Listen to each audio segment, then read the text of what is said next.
Hello students, आज हम लोग क्लास 12 फिजिक्स का नया टॉपिक लेक्चर नंबर 10 देखेंगे। जो लोग भी इसके पहले के वीडियो नहीं देखे हैं वो पीछे के वीडियो देख लें, उसके बाद वीडियो पर आए। आज का बहुत ही इंपॉर्टेंट टॉपिक है कैपेसिटेंस। कैपेसिटेंस को हिंदी में क्या बोलते हैं? धारिता बोलते हैं। धारिता मेजरमेंट, मापना, अभी बाद में डिस्कस करेंगे धारिता के। ठीक है, कैपेसिटर का नाम तो सब लोग सुने होंगे कि कैपेसिटर क्या है, कैपेसिटर किसे कहते हैं। कैपेसिटर को बहुत सारे लोग कंडेंसर के नाम से भी जानते हैं। फैन जो चल रहा है, क्या लगा इसमें? एक कंडेंसर, एक कैपेसिटर लगा है। यानी हर जगह आपने मदरबोर्ड देखा होगा लैपटॉप का, ऐसे मोबाइल फोन का जब खुलता है पीछे से, ऐसे छोटे छोटे जो है वाइट टाइप के वाइट जो होते हैं, एक छोटे छोटे बाहर निकले हुए होते हैं, that is called the capacitor. वही क्या है? कैपेसिटर है। तो लगभग सभी लोग देखे होंगे कैपेसिटर क्या है, लगभग इतना सब लोग जानते हो कैपेसिटर किसे कहते हैं। आज हम लोग बात करेंगे, सपोज करो कि हमारे घर में पानी की जो टंकी है, पानी की टंकी भर गई है, पूरी भरी हुई है, और उसका यूटिलाइज हम नहीं कर रहे हैं, यूज नहीं कर रहे हैं, तो उससे क्या फायदा? कोई बेनिफिट ही नहीं है। अगर उसका यूज करें तब तो फायदा है। और सपोज करिए कि घर के बाहर जो है कोई जानवर आया, गंदा करके चला गया, तो काम क्या करना है? हमें काम क्या करना है? पाइप से ऐसे ऐसे मार के हटाएंगे?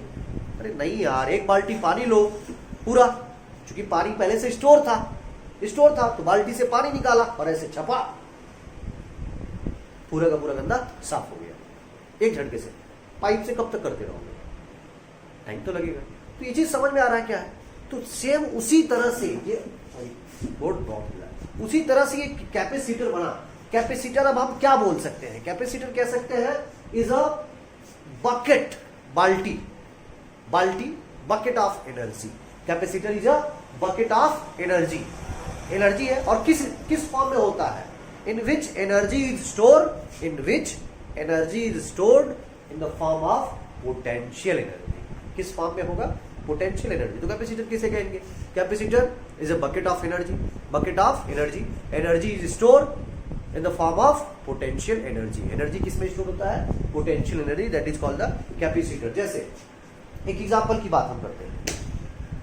अच्छा, पहले के मोबाइल में, अभी तो खैर हर मोबाइल में आप देखते होंगे कि अब कैमरा से फोटो लेने के लिए फ्लैश आ गया है, फ्लैश लगा हुआ है।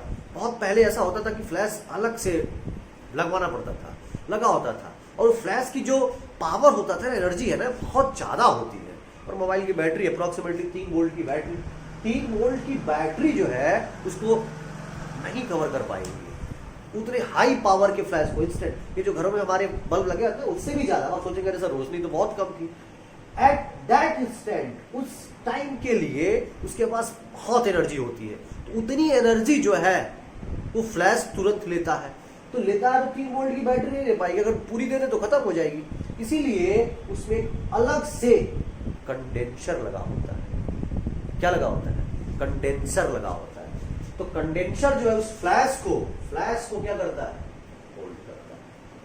कंडेंसर क्या करता है? फ्लैश को होल्ड करता है। ठीक है, फैन में तो सबको पता है, फैन में कैपेसिटर है, कंडेंसर है। तो एक एग्जांपल क्या दे सकते हैं? Flash in the camera, condense, और फिर फैन में आपका लगा है कैपेसिटर इन अ फैन। ये सारे के सारे एग्जांपल उसके हो सकते हैं। दूसरी चीज, अगर मान लीजिए एक कंडक्टर है क्यू चार्ज का, तो अच्छा सा बना देता हूं।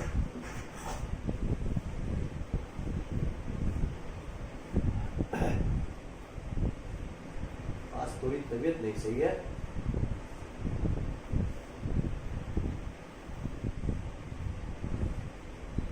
ठीक है।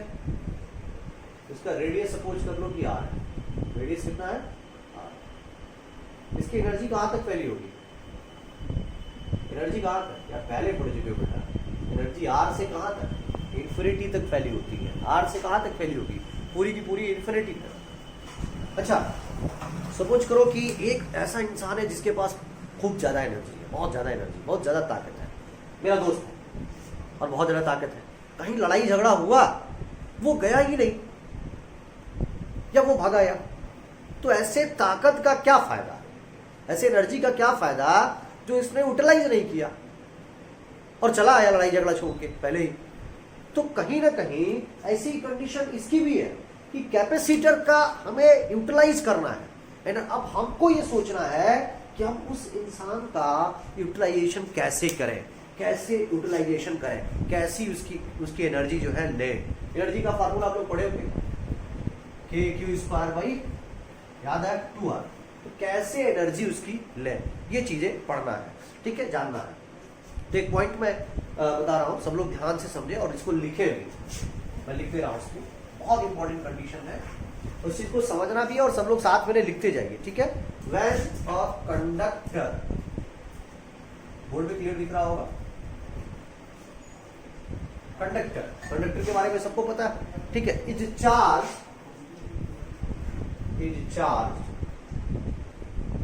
इट्स पोटेंशियल इंक्रीजेस, सबको पता है अगर किसी कंडक्टर को चार्ज किया जाए तो क्या इंक्रीज होता है, इंक्रीजेस, इसकी पोटेंशियल क्या हो जाएगी, बढ़ेगी। एंड पोटेंशियल क्या हो जाएगी, बढ़ जाएगी कि नहीं बढ़ जाएगी, किसी कंडक्टर को चार्ज किया जाए पोटेंशियल बढ़ जाएगी। It is found and it is found that for an isolated का मतलब सब लोग समझते हैं, what is the meaning of isolated का मतलब free from other charge, मतलब कोई दूसरा चार्ज आगे पीछे से उसमें नहीं है, that is called the isolated, ठीक है। तो that is found it is found that for an isolated conductor the potential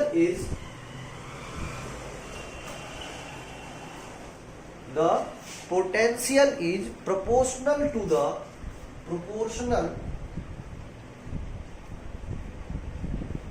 the charge. Potential is proportional to the charge given it, charge तो चार्ज दिया जा रहा है, ठीक है, charge given to,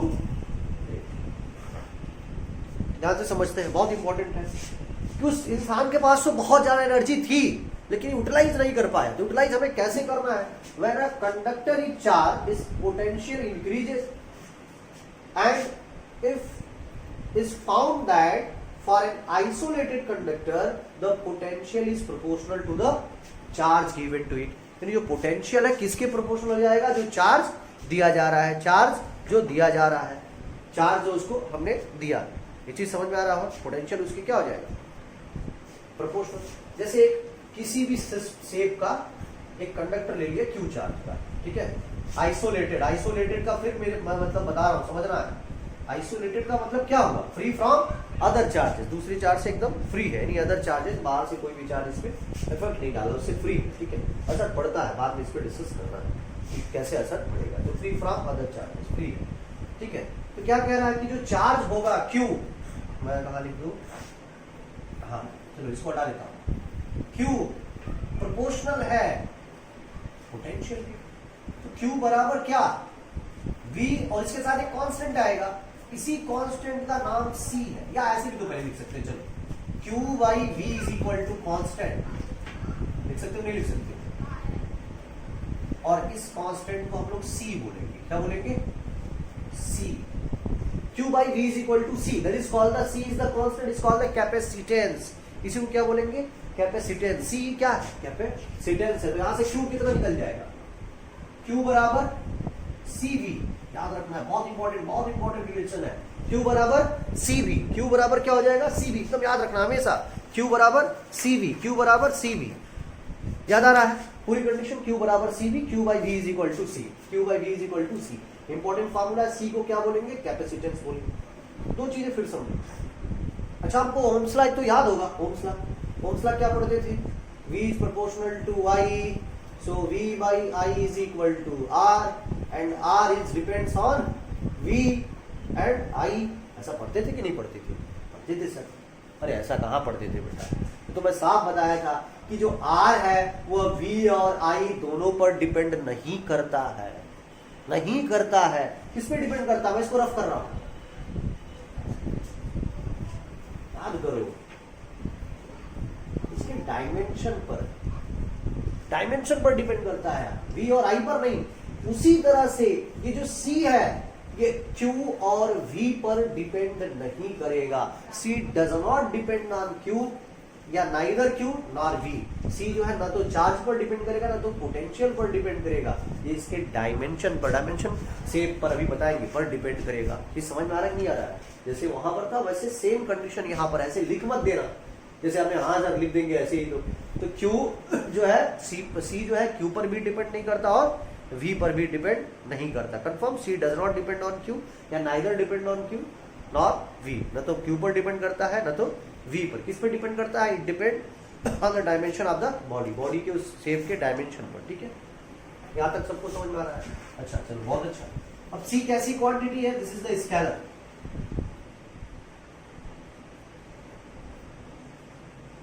scalar quantity. ठीक है, चलिए इसकी यूनिट की बात करते हैं।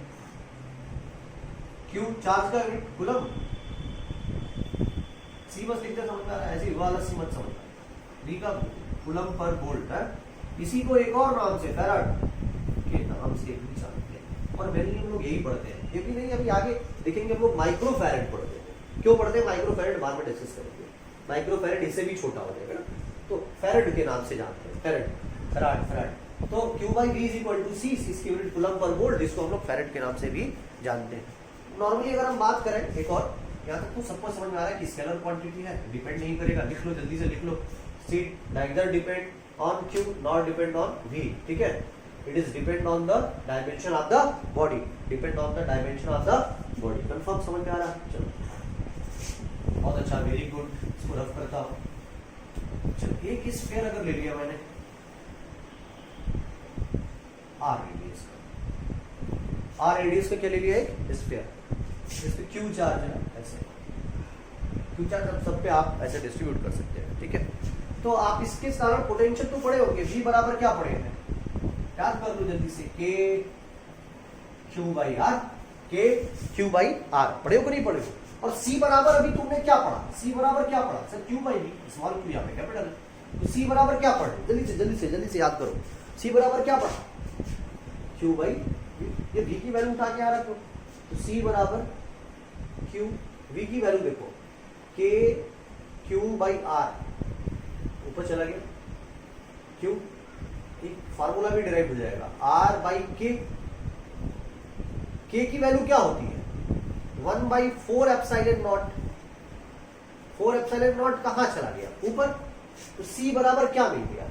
4 एप्सिलॉन नॉट इंटू R। दिखा।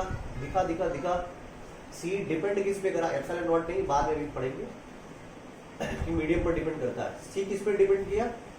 R पे, यानी उसके डायमेंशन पे तो डिपेंड कर रहा है, डायमेंशन पे तो डिपेंड कर रहा है। और एक बहुत इंपॉर्टेंट फार्मूला है, इसको एकदम याद कर लो, लर्न कर लो। C is equal to 4πε0 R। C is equal to 4πε0 R। ठीक है, स्फीयर के लिए क्या निकाल लिया मैंने? कैपेसिटेंस निकाल लिया। क्या निकाल लिया? कैपेसिटेंस। C की डिपेंडेंसी किस पे है? Q पर है? V पर है? नहीं है, किस पे दिख रहा है? R पे। तो C does not depend Q, या ऐसे C neither depend Q nor V। ना तो Q पर डिपेंड कर रहा है ना तो V पे डिपेंड कर रहा है। डिपेंड किस पे कर रहा है? उसके डायमेंशन ऑफ द बॉडी पर, R पर डिपेंड कर रहा है। यहाँ से तो क्लियर दिख रहा है और इसी चीज समझ में भी आ रही है। ठीक है, अगर मान लो कि इस स्फीयर का जो रेडियस है वो 1 मीटर है। लेट एज्यूम कर ले रहा है कि radius of sphere is equal to 1 metre. समझ में आ रहा है? 1 मीटर सपोज करो, इतना है रेडियस। तो रेडियस कितना बड़ा, डायमीटर कितना बड़ा? इतना हो जाएगा। यानी इतना बड़ा एक जो है हमें स्फीयर बनाना है। बहुत बड़ा सा स्फीयर है बेटा, बहुत बड़ा सा। ये बोर्ड भर जाएगा ना? हाँ, बोर्ड भर जाएगा। और फिर हमें कैपेसिटेंस निकालना उतने बड़े सी स्फीयर की। रेडियस तो 1 ही मीटर था, लेकिन इतना बड़ा हो जाएगा, वो बहुत बड़ा। ऐसे नहीं करते हैं। 4 पाई, अभी रहने दो पाई वैसे ही। एप्सिलॉन नॉट की वैल्यू पता होगा 8.85 10⁻12 R की जगह 1। ठीक है, 10⁻12 है। तो कैपेसिटेंस बताओ ज्यादा आ रहा है कि कम आ रहा है? से बहुत कम आ रहा है। कैपेसिटेंस तो देखिए -12 है, तो कैपेसिटेंस क्या आ रहा है? बहुत ज्यादा डाउन है, बहुत कम है यानी 1 मीटर का रेडियस लिया गया तो कैपेसिटेंस इतना कम आया। 5 मीटर का ले लेंगे तो कम आएगा कि नहीं आएगा, यानी कैपेसिटेंस कम आ रहा है। तो अब करना क्या है, हमारा काम ये नहीं है, हमारा तो काम ये है कि एनर्जी स्टोर कर ले ज्यादा से ज्यादा, और स्पेस जो उसकी थी वो इतनी बड़ी ना हो, शेप छोटे शेप में ज्यादा एनर्जी स्टोर कर ले। हमें एक ऐसा सिस्टम बनाना है जिसमें छोटे स्पेस, छोटे सी जगह में ज्यादा एनर्जी स्टोर कर ले। अब इतने बड़े स्पेस में हम छोटी सी एनर्जी अगर स्टोर कर पा रहे हैं तो बेकार है, क्या फायदा। एक ऐसा बनाना है जिसमें छोटे सी जगह पर ज्यादा एनर्जी स्टोर करें, ये कैपेसिटर का काम है। कैपेसिटर का काम यही है कि छोटे से स्पेस में ज्यादा एनर्जी को स्टोर कर लेना। एक ऐसा सिस्टम बनाना है हमें, एक ऐसे सिस्टम को बनाना है। यहां से तो पॉसिबल नहीं दिख रहा है। खैर यहां से कैपेसिटेंस निकाल सकते हैं, आप लोग चाहें तो ये होमवर्क मैं आपको दे दे रहा हूं, इसको आप लोग जरूर करिएगा। HW अर्थ का कैपेसिटेंस निकालिएगा, अर्थ का आपको कैपेसिटेंस निकालना है। सब लोग अर्थ का रेडियस पता होगा तो कैपेसिटेंस निकाल लेंगे, नहीं पता है तो अर्थ का रेडियस कभी देख लीजिएगा, तो उसके बाद ठीक है। और मैं इसको बताऊंगा नहीं, अब आप खुद से सॉल्व करिएगा सब। तो हमें ये जानना है कि कैपेसिटेंस जो है वो ज्यादा कैसे होगा, कैसे हम कैपेसिटेंस ज्यादा निकालेंगे। यानी छोटा है, बहुत छोटा आ रहा है कैपेसिटेंस, ठीक है। तो ये घाटे का सौदा दिख रहा है कि फायदे का सौदा दिख रहा है। अरे इतने बड़े स्पेस में छोटी सी हमें एनर्जी स्टोर हो रही है, तो घाटे का सौदा है कि फायदे का? घाटे का सौदा नहीं, फायदे का तो हो ही नहीं सकता है, सवाल ही नहीं कि फायदे का सौदा होता है। तो इस चीज को समझ में आ रहा है। तो कैपेसिटेंस क्या है, हम एक और डेफिनेशन लिख सकते हैं। भाई बार-बार लिख रहा है कैपेसिटेंस, जरूर न्यूमेरिकली लगा लेना सब लोग। अर्थ का कैपेसिटेंस निकालना है सबको, चूंकि अर्थ का रेडियस ज्यादा है ना। Can be defined as the, can be, जल्दी जल्दी इसको भी लिख लो, डिफाइंड एज द क्या, capacitance can be defined as the capacity to, capacitance can be defined as the capacity to किसका, charge, capacity to charge can be defined as the capacity to charge. यहां से भी definition दे सकते हैं, ठीक है। या एक और डिफिनेशन एक और लिख देते हैं, ये दोनों आपको याद रखना, इसके पहले भी आपने लिखा था। Charge required, charge required capacity, capacitance can be defined as the capacity to charge, ठीक है। Charge required to increase the, to increase, इसका मतलब समझ रहे हो ना, इंक्रीज द, सबको समझ में आ रहा है।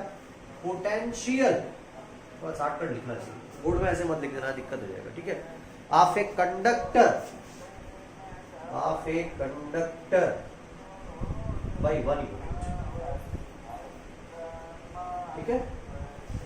Charge required to increase the potential of a conductor by 1 unit. तो यहां से भी आप दे सकते हैं दोनों चीजें से, ठीक है। ये चीज आप दोनों याद कर लीजिए और ये आप निकालिए। अगला टॉपिक हम बनाते हैं, बहुत ही आसान टॉपिक है, कोई टफ नहीं है। हमें छोटे से जगह में ज्यादा एनर्जी स्टोर करना है, इस चीज को समझना है। तो सपोज करते हैं अगर एक कंडक्टर ले लेते हैं आर रेडियस का, क्यू चार्ज है, ठीक है। क्यू चार्ज है इस पर और आर रेडियस का वो कंडक्टर है। तो कैपेसिटेंस का तो सबको फार्मूला पता चली गया होगा, C इज इक्वल टू क्या होगा सर, Q बाई V होगा। C इज इक्वल टू क्या होगा, Q बाई V होगा। इसके पास हम एक और कंडक्टर लेते हैं, न्यूट्रल, न्यूट्रल कंडक्टर, पॉजिटिव। इसके पास हमने एक और कंडक्टर लिया जो न्यूट्रल है, एक सिस्टम मान लेना इसको, ठीक है। तो इस पॉजिटिव चार्ज के कारण इधर क्या आ जाएगा, नेगेटिव चार्ज, और इधर वाले सरफेस पे, ये तो सब पढ़ चुके हैं आप लोग पहले ही, पॉजिटिव चार्ज आ जाएगा। इधर वाले पे नेगेटिव चार्ज और इधर वाले पे पॉजिटिव चार्ज। अब बताओ इसके कारण पोटेंशियल ज्यादा कि इसके कारण पोटेंशियल ज्यादा, इसके कारण पोटेंशियल ज्यादा कि इसके कारण पोटेंशियल ज्यादा। चलो नहीं समझ में आया तो मैं बताता हूं। ये देखो आर यहां ज्यादा है कि यहां ज्यादा है, कहां ज्यादा है। V is equal to formula क्या पढ़े, के क्यू बाई आर। अगर R ज्यादा तो V कम, आर ज्यादा तो वी कम, आर ज्यादा तो वी कम, यानी आर ज्यादा यहाँ पर है, देखो यहाँ पे है, तो पोटेंशियल इसके कारण कम, इसके कारण ज्यादा होगा। हाँ सर समझ में आ रहा है, इस नेगेटिव के कारण पोटेंशियल क्या हो रहा है, ज्यादा हो रहा है, इस नेगेटिव के कारण पोटेंशियल क्या होगा, इस पर ज्यादा हो जाएगा। तो जो नेट पोटेंशियल निकालेंगे, ध्यान से समझना, वी पोटेंशियल पहले से था, नेट पोटेंशियल जो निकालेंगे बहुत ध्यान से समझना, माइनस करना पड़ेगा। क्यों करना पड़ेगा, नेट पोटेंशियल, देखो इसके कारण भी तो फर्क पड़ जा रहा है, जो बाहर से एक और लग रहा है, पहले से था इसके पास, अब इसके कारण वी इंड्यूस्ड जो नेट को घटा देगा, नेट को घटा देगा, तो वी नेट क्या आएगा, कम आएगा कि ज्यादा, पहले से था वी, पहले से था वी, इसके कारण और बढ़ गया, तो नेट पोटेंशियल क्या, अरे इसके कारण भी दिख रहा है, इसके कारण भी दिख रहा है, नेट पोटेंशियल डाउन की इंक्रीज, डाउन यानी डिक्रीज हो जाएगा नेट पोटेंशियल। तो अगर नेट पोटेंशियल घट रहा है तो सी क्या होगा, कैपेसिटेंस बढ़ जाएगा, सी क्या होगा, बढ़ जाएगा।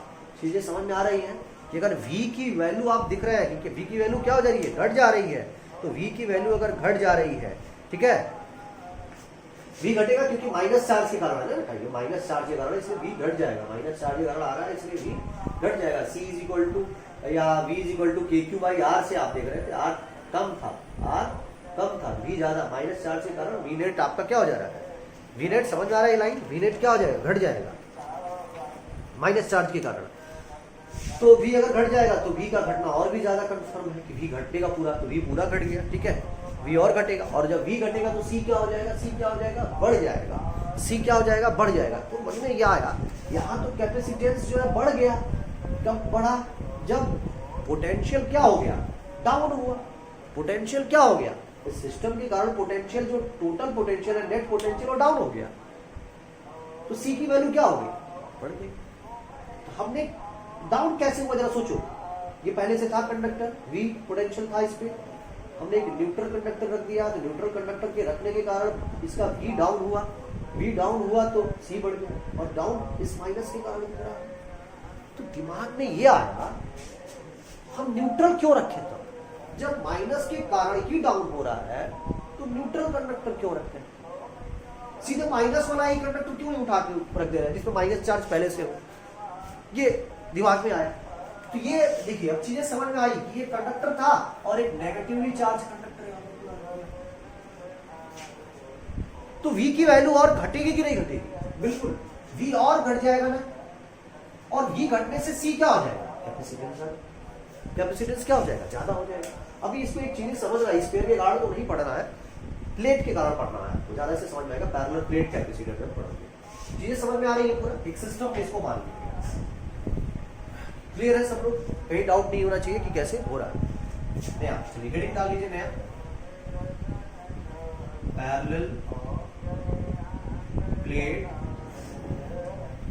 Capacitor, parallel plate capacitor, parallel plate capacitor, ठीक है। चलो दो प्लेट ऐसे ले रहे हैं, plus Q minus Q charge, बाहर की तरफ जीरो, इधर प्लस प्लस, ठीक है, बाहर की तरफ जीरो, इधर माइनस। सबको समझ में आ रहा है, ये बताने की जरूरत नहीं है, ठीक है, सबको समझ में आ रहा है कैसे क्या चार्ज बन रहा है। चलो इसके कारण इलेक्ट्रिक फील्ड किधर,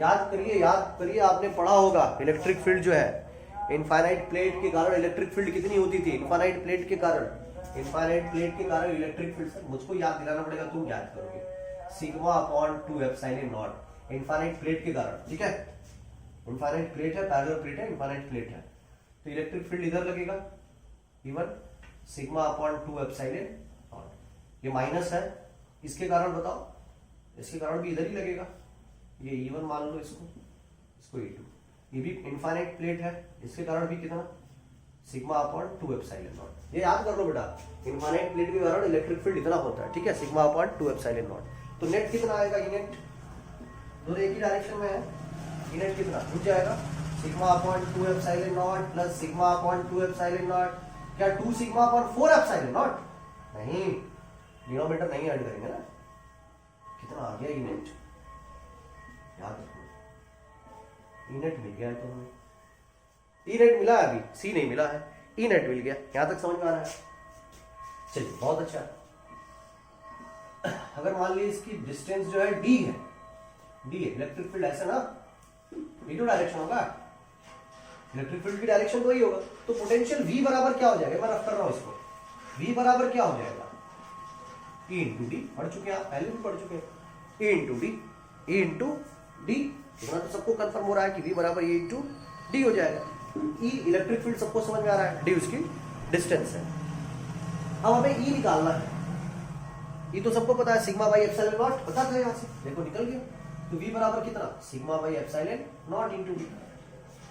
सिग्मा निकालना है, सिग्मा बराबर क्या हो जाएगा, सिग्मा क्या हो जाएगा, charge per unit area, charge per unit area, पढ़े हो ना, तो V बराबर चार्ज यानी सिग्मा की जगह Q per unit area A epsilon not into D.